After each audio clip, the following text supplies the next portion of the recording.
장관님, 아까 그 입장문 얘기를 김승수 의원님께서 하셨는데 저도 사실은 이 입장문을 처음에 첫날 보고 장관님께서 쓰신 게 아닌 줄 알았어요. 이 문체나 이런 것이 굉장히 감정적이고 장관님께서 그래도 전직 기자신데 해괴망측하고 하늘을 가린다. 뭔가 굉장히 심장이 두근두근해서 쓰신 그 느낌이 나요. 근데 아까 말씀하실 때 보니까 댁에 가셔서 저녁에 되게 고민 끝에 쓰셨다고 하셨잖아요. 예? 제가 그 말씀을 들으면서 더 마음이 굉장히 안타까운 마음이 듭니다. 김민석 총리가 오늘도 기사를 내시고 종묘에 눈을 가린다, 종묘에 바로 코앞에 뭘 세운다 이렇게 얘기하시는데요. 이거는 이 부분에 대해서 지금 유네스코의 규정이 어땠고 여태까지의 세계유산, 특히 우리 왕릉 40기 등에 관한 것에 대해서 어떻게 어떤 논의가 진행되어 왔다 모르는 이해가 없는 분들은 일반 분들은 그렇게 깜짝 놀라실 수 있어요. 그런데 주무부처 장관이시잖아요. 그러면 공부를 하셨어야죠. 자, 사진 하나 띄워주세요. 제가 2021년에 김포 장릉의 문제를 처음으로 이거 아파트 올라서면 안 된다 짓기 전에 제시한 사람입니다. 그때 우리 김영모 청장께서 이것 때문에 대단히 곤혹스러워하시고 대국민 사과도 3년 내내 하셨어요. 근데 결국 이렇게 아파트 들어섰죠? 유네스코가 말하는 경관 사이트란 무엇이냐? 영상 하나 들어주세요.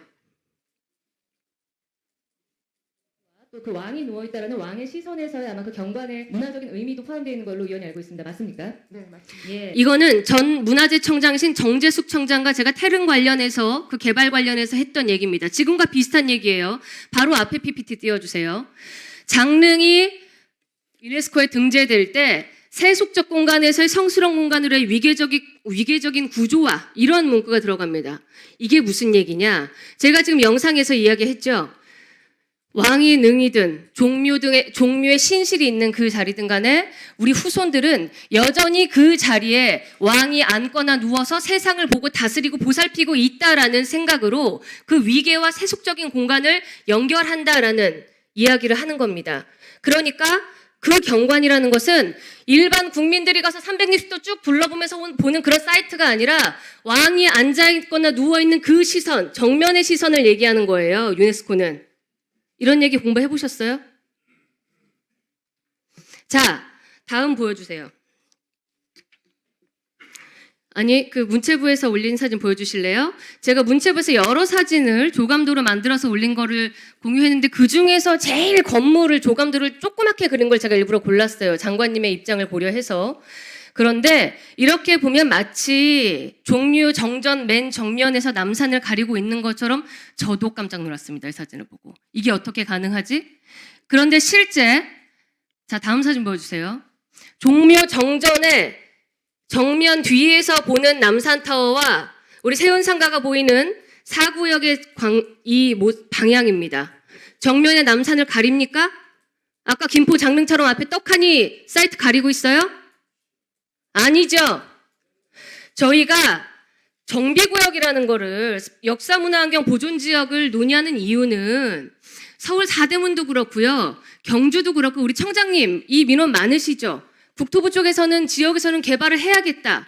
그런데 유산이 나오거나 하면은 이거 발굴하다 큰일 나면 안 되기 때문에 저희가 동심원 구조로 그것을 지자체장과 항상 유산청이 협의하게끔 해놨죠. 그렇습니다. 그런데 서울은 밀집도가 굉장히 높아서 서울 외의 지역은 200m에서 500m로 그 구간을 설정했지만 서울은 100m로 설정해놓고 특별히 그늘이 지지 않도록이라는 양각 규정을 만들어놨습니다. 왜냐?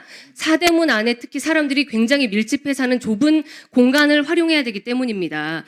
그런데 100m도 아니고 180m 밖에 종묘 정전 중앙에서는 500m가 넘는 곳에 있는 곳이에요. 저는 이 결정에 대해서 지난 문화재청과 문체부가 이의를 제기하고 법원에 이것을 조정하도록 해달라고 시도한 것에 대해서 대단히 문체위원으로서 좋게 생각합니다. 왜냐하면 유산을 지켜야 하는 그 본분이 있는 거거든요. 그런데 대법원이 이런 결정을 했어요. 그럼 지금 두 분께서 하셔야 될 것은 깜짝 놀랐다고 일기 쓰듯이 밤에 그렇게 국민들 깜짝 놀라게 같이 글을 써서 하시는 게 아니라 광역단체장이 토론하자고 하면 같이 토론을 하시고 이것을 조정할 수 있도록 설득할 수 있으면 하셔야 되는 거예요. 그런데 그런 시도에는 응답 안 하고 있으시죠?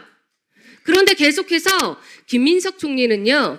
지금 아시다시피 여론조사에도 서울시장 후보니 다음 민주당 당대표 후보니 대권 후보니 이렇게 거론되는 정치인입니다. 지난주 바로 저랑 뭐라고 약속하셨어요? 김건희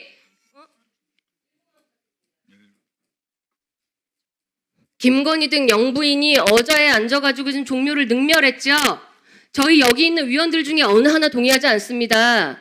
그럴 때 정치권의 놀이터가 되지 않도록, 문체부가 놀이터가 되지 않도록 하겠다고 저희한테 약속하셨잖아요. 저는 이 부분이 굉장히 서운하고 실망스럽습니다. 여러분께서 분명히 기관장의 입장에서 광역단체와 협의하실 수 있는 권한이 있으신 거 아닙니까? 그런데 벌컥 그 정치인 지금 그분과 나가가지고 이것이 큰일 났다 하고 국민을 먼저 선동하면 되시겠어요? 청장님. 네. 제가 한 말씀 드리겠습니다. 자, 다음 PPT 일단 보여주세요. 이게 세운상가 모습입니다. 다음 보여주세요. 서울시가 그린 세운상가의 새로 복원할 조감도입니다. 저는요, 문화라는 것은 과거의 판자촌 우리 지금 뭐 초가집 지고 사는 게 아니라 지금도 현재 살아있는 이 공간을 미래 후손들에게 넘겨주기 위한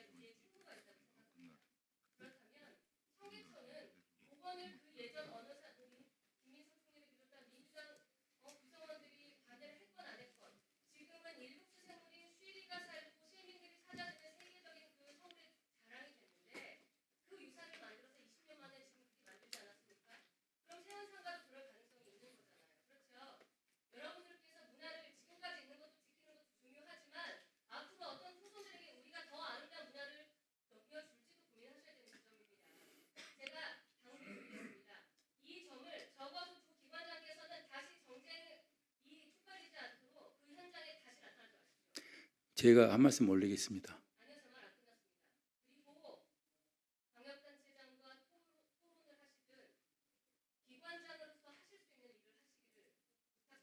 제가 한 말씀 올리겠습니다. 이런 말씀 죄송합니다만은 파리에 가면 높은 건물이 없고요. 그다음에 피라미드 옆에 가면 높은 건물이 없습니다. 그것은 아니 그러니까 어쨌든 저희들이 과거의 역사를 가지고 지금까지 지내어 왔는 건데 그게 저희들이 해야 될 일이고 국가유산 해야 될 얘기 좀 들어보시죠. 네. 왜냐하면 저희들은 국가유산을 그리고 세계유산을 지켜야 된다는 그런 것이 저희들의 임무고 미래 세대에 대한 이야기입니다.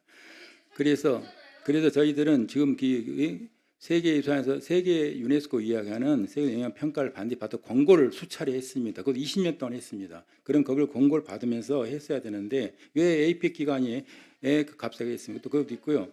제가 지금 그 말씀 중에 조금 하나의 좀 조은희 의원님 말씀 좀 얘기 좀 듣고 합시다. 청장료 답변할 수 있는 권한이 있는 거예요. 아닙니다. 써서 일단 제가 쓴 게 없습니다. 저 지금 머릿속에 밑을 보고 있는 겁니다. 참 왜 이렇게 저는 쓰지 본인들 않습니다. 얘기들만 하고 그리고 기관장들 얘기는 안 들으려고 하지. 얘기해 보세요. 조은희 의원님 말씀 혹시 국제적으로 문제가 있을까봐 아까 122m를 유네스코에서 인정했다 이 말은 저는 금시초문입니다. 이거는 잘못하면 국제적으로 다시 검토해볼 사항이라서 제가 먼저 말씀드리고요. 제가 쪽지를 주고받는 적도 없습니다. 그거는 분명히 말씀드리고요. 배은희 의원님께서 말씀한 내용은 저도 잘 압니다. 다만 저희들이 지금 세운상가에 2지구, 4지구가 있고 그 다음에 3지구, 5지구, 6지구가 있습니다. 지금 세운상가 전체를 세계 영향 평가를 받도록 권고해서 불구하고 6지구는 6-3-3지구는 현재 198m로 사업이 시작되고 있습니다. 그러면은 세운상가 저희들 종묘에서 봤을 때 여러분 종묘에서 하울 때 상월 때 올라가 보십시오. 정리를 빨리 해주십시오. 네네 그 경관을 보고 과거 500년 전에 이걸 집을 지었습니다. 거기에 대해서 이야기를 말씀드린 거고요. 앞에 그다음에 그 높이가 계속 스카이로 올라가는 데에 대한 저희들이 우려를 범할 수밖에 없습니다. 그 점을 이해해 주시기 바랍니다.